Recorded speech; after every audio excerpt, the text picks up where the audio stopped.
Friends welcome to my channel. चलतु आज मुझे हल्दी पत्र पिठा बनई देखेबी।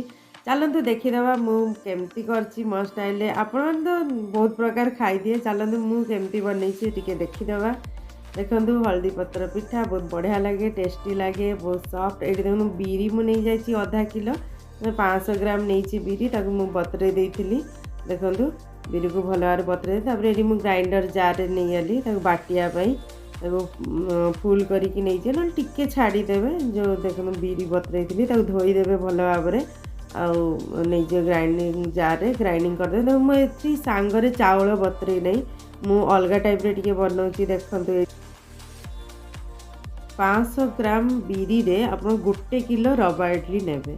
500 ग्राम बीरी गोटे किलो रवा इडली माने डबल रेशो।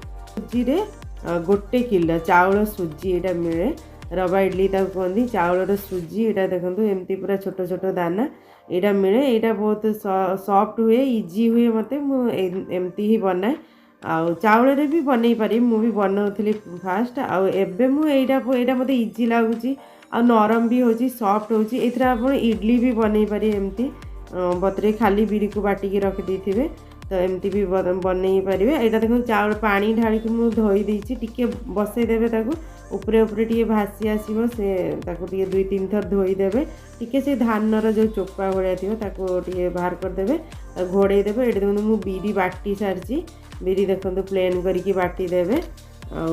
आपर कौन करें आम से जो रखी थे चाउल सुजी को से आम पकईकी मिसेबू ए मिसेक भल भाव रखू। आटा टे टाण कर बाटे खाली बीरीटा आको भल भाव मिसईदबा जमी आप चाउल आ बीरी को बाटुले। यहाँ कौन चाउलर सुजी तार गोटे फर्म एटा चाउलर सुजी तो यहाँ से बीरी को खाली एमती बाटिकी भी आप मिसई पारे। ये सांगरे तो बाटी हेनी कहीं पूरा गुंड थाए या आगे बतरे देवे चाउल सुजीटा को आ बीरी को अलग बाटीदेवे आठी भल भाव मिक्स करदे। देखो मुझे मिक्स करमती भल भाव मिक्स करदे। तापर राति सारा रखिले से पूरा बढ़िया फुलीज नरम बहुत बढ़िया हम। ये देखो आउ जो मु अधा बीरी बाटी थी से मिसई आउ अधा थिला बाटी नी तो ये बाटी पुणी आउ थे मिसईदबा भल भाव। एमती पूरा बुले बुले भल भाव हाथ में ही मिसेबे। डंकी बंकी मिसेले भी चलो कि हाथ में मिसले तार जो माने मिसब भल भाव। ये देखो भल भाव पूरा मिसे देली घोड़े रखीदे राति सारा। यहाँ उपरली मुझे बाटिकी रखी राति सारा आप रखे तेल फुल देख ये डबल हो पूरा। देखो ये पूरा देखो पूरा राति सका देखो केमती हो जाए पूरा फुली जाइए से प्लेट पूरा उठी जाइए माने बढ़िया बरकी बढ़िया माने डबल फुली एमती कौन पिठा बहुत सॉफ्ट नरम हम बहुत बढ़िया। ये देखो डंकी भल भाव भीतर को मुझे काट दूसरी कहीं पड़ी जाइए पूरा बढ़िया फुली पिठा आमर पूरा नरम सॉफ्ट तुला परी हम। देखो ये पूरा भल भाव पूरा फुली जाइए आपको आप कि बाहर करदे जी आप बनेबे अल्प बाहर कर रखीदेवे आमती से डिश्रे आउ कि बाहर करनवा जी आप आम लुण पकईकी बनइबा तो कौन से पूरा बनने से खराब हो तो जी बनइबे से काढ़ी ने आगे भल भाव से फुली जाइए तो आगे भल भाव पूरा मिक्स करदे भल भाव जी दरकार बाहर करनवा बाहर करनेली। देखो ये किसी मुझे लुण पकई लुण पकईदेवे कहीं पिठारे टिके लुण न पकड़े से अलणा लगे तो टिके लुण पकई भल भाव मिक्स करदे तापर बनइबे पिठा। ये देखो मुझे मिक्स कर दूसरी एमती आप मिक्स करदे भल भाव गोटे साइड धरिया पूरा भल कि मिक्स करेंगे देले कौन लुणटा मिसीज सहित मिक्स हो सारापर रखीदे। ए पिठा तैयारी करिया।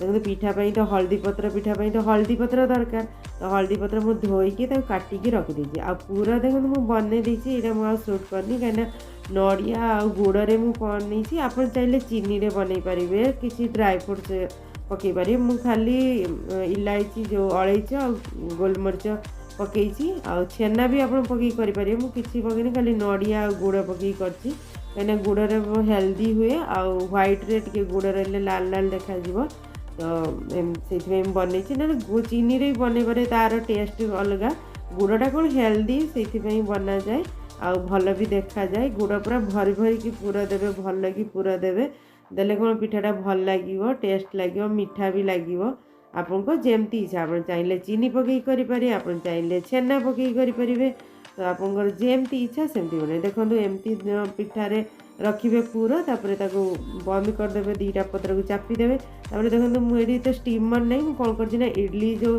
तार तल स्टाण्डा मुझे ओल्टे देपर पिठा रखिकी मुझे एमती बनाए मत से इजी हुए स्टीमर किसी दरकार नहीं ये देखो